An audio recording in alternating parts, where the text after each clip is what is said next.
Auzubillahiminash-shaytanir-rajim. Bismillahir-rahmanir-rahim. In the lecture series of Material Studio, we are at the lecture number 22, and in today's lecture we will learn about constraint, how to apply constraint to any system in Material Studio.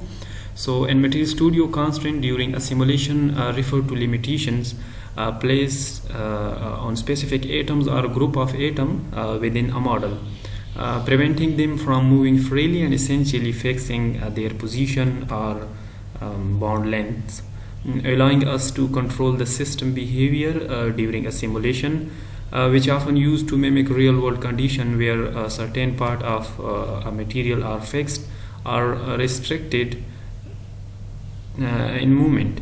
And this is typically done through the modify constraint function within the Material Studio, enabling us to specify which atom or bond should be a constraint and how they should be fixed.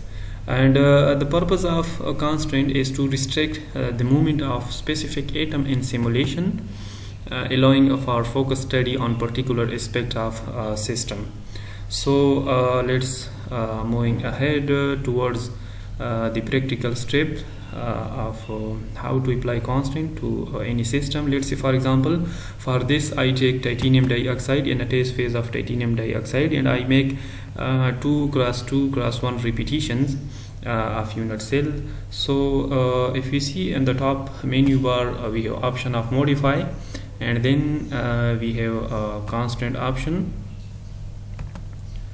So here we found in the first option we will see atoms, and in the second measurement, and the third one is about lattice.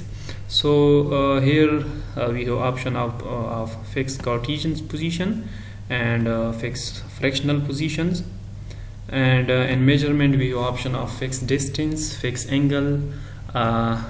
Here lastly we have option of about fixed lengths like A, B and C, and we have option of fixed angles alpha, beta and gamma.